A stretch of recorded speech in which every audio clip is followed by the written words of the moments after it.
হরে কৃষ্ণ, জয় জগন্নাথ। আরেকটি নতুন ভিডিওতে আপনাদেরকে সবাইকে স্বাগতম। আজকে শ্রী শ্রী জগন্নাথ দেবের রথযাত্রা। আজকে তারিখটি হচ্ছে 27শে জুন, রোজ শুক্রবার।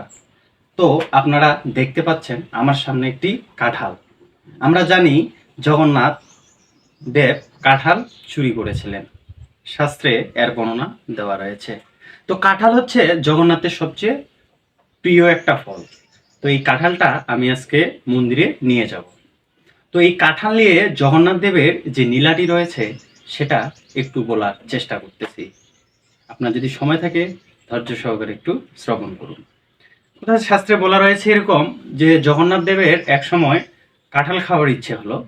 তখন তিনি রাত্রিবেলা রঘুদাস নামে তার এক ভক্ত জগন্নাথ পুরীতে যার অবস্থান ছিল, তার ভক্তের কাছে গেছে এবং গিয়ে বলছে যে চলো আজকে হচ্ছে রাজার বাগান থেকে কাঁঠাল চুরি করব। তো তখন রঘুদাস যে ভক্ত তিনি বলতেছে যে আপনার চুরি করার কি প্রয়োজন, আপনার তো সমস্ত কিছু তো আপনারই, তো আপনি কেন চুরি করবেন, আপনি না চুরি করলেও হয়। তখন ভগবান বলছে যে মা যশোদা আমার জন্য তো ননি করতোই, প্রচুর পরিমাণে ননি আমার জন্য, মাখন আমার জন্য তৈরি করতো, কিন্তু আমি তারপরেও অন্যের বাসায় গিয়ে কি চুরি করে খাইতাম। মানে চুরি করার বিষয়ের খাওয়ার একটা মজাই আলাদা। ভগবান তার ভক্তকে এই কথাটি বলতেছে। তারপর কি হলো, এই কথা শোনার পরে রঘু দাস এবং ভগবান শ্রী জগন্নাথ, যিনি হচ্ছে জগতের নাথ, দুজন মিলে চলে গেছে রাজার সেই বাগানে কাঁঠাল চুরি করার জন্য।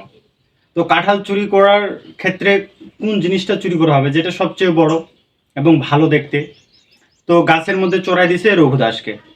এবং রঘুদাস গাছে চড়লো, চড়ার পরে উপর থেকে বলতেছে যে আপনি কি রেডি আছেন, মানে আমি কাঁঠালটা ফেলবো।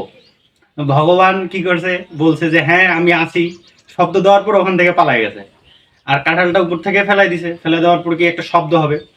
এই শব্দ শোনার পরে ওই বাগানের যে প্রহরী ছিল সে বুঝতে পারছে যে বাগানে কেউ একজন ঢুকছে।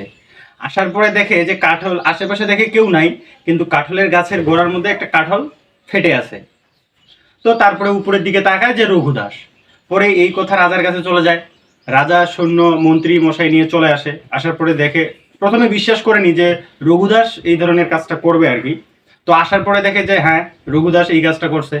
তখন রঘুদাস, যিনি হচ্ছেন জগন্নাথের একজন খুব ঘনিষ্ঠ বা কাছের একজন প্রিয় ভক্ত, তিনি তখন বর্ণনা করলো যে আমার সাথে এই ঘটনা ঘটে গেছে।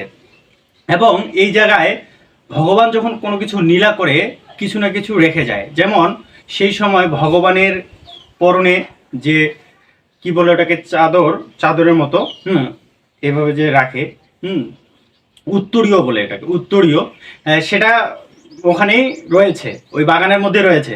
এবং মন্দিরে এসে দেখে যে জগন্নাথের সেই উত্তরীয় জগন্নাথের ঘাড়ে নেই। এটা থেকেই প্রমাণিত হয় যে সত্যি সত্যি জগন্নাথ দেব কাঁঠাল চুরি করার জন্য রঘু দাস যে ভক্ত আছে তার সঙ্গে সেই রাজার কি বাগানে গিয়েছিল। এই হচ্ছে ভগবানের এই কাঁঠাল নিয়ে, ভগবান জগন্নাথ দেবের কাঁঠাল নিয়ে একটি লীলা। তো এখান থেকে আমরা কি শিক্ষা পেতে পারি? এখান থেকে একটা বিষয় হচ্ছে যে অনেকেই যারা মূর্খ, অজ্ঞ বা জানে না ভগবানের যে লীলা কতটা মহিমান্বিত, ভগবান কত সুন্দরভাবে যে লীলার মাধ্যমে তিনি যে একটা আনন্দ পান, রসাস্বাদন করেন, সেটা সাধারণ মানুষের পক্ষে বোঝা সম্ভব নয়। তো এই ছিল ভগবান জগন্নাথ দেবের এই কাঁঠাল নিয়ে, কাঁঠাল চুরির লীলা। সবাই আজকে এই রথযাত্রায় অংশগ্রহণ করবেন এবং আবারও বলতেছি আপনাদের যে দুর্লভ মনুষ্য জনম সেটা সার্থক করুন জগন্নাথ দেবের রথযাত্রায় অংশগ্রহণ করে। কারণ বলা রয়েছে জগন্নাথ দেবের রথযাত্রায় অংশগ্রহণ করে কেউ যদি রথের রশি ধরে টানে তাহলে তার আর পুনর্জন্ম হয় না। এটা শাস্ত্রের কথা, এটা আমার কথা নয়। আর শাস্ত্রের কথা কি, চিরন্তন সত্য। সবাই ভালো থাকবেন, সুস্থ থাকবেন। জয় জগন্নাথ, হরে কৃষ্ণ।